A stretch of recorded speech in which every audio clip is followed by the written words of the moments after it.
बारामती विधानसभा पोटनिवडणुकीच्या अनुषंगानं ज्यावेळेस बारामती परिसरामध्ये मी होतो त्यावेळेस अघोरी पूजेचे काही प्रकार आढळले। मी स्वतः अंधश्रद्धा निर्मूलन समितीचा एक कार्यकर्ता असल्यामुळे अशा खोतांडावर माझा विश्वास नसल्याचं मी अगोदरच दोन्ही अधिकाऱ्यांना सांगितलं।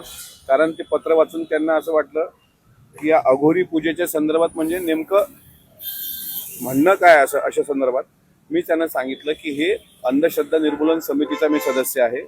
आम्ही शिवशाहू फुले आंबेडकर विचार मांडणारी लोक आहोत। पण अजितदादांच्या विमान अपघाताच्या 3 महिन्यापूर्वीपासून जे काही प्रकार घडले त्यामध्ये काही भोंदूबाबा खरातच्या आश्रमात घडलेले प्रकार, त्यानंतर गोजूबावीच्या परिसरात घडलेले प्रकार, दादांचा काटेवाडीच्या बंगल्याच्या मागच्या साईडला घडलेले प्रकार आणि या सगळ्या प्रकाराच्या अनुषंगानं मी एक पत्र दिलंय की अजितदादांच्या विमान अपघाताच्या अनुषंगाने अघोरी पूजेचा संदर्भ हा कॅप्टन अशोक खरात भोंदूबाबा जो आहे त्याच्या आश्रमाशी संबंधित आहे का याबाबत चौकशी झाली पाहिजे। त्यांनी तात्काळ तसे निर्देश पण दिले, SIT प्रमुखांना निर्देश दिले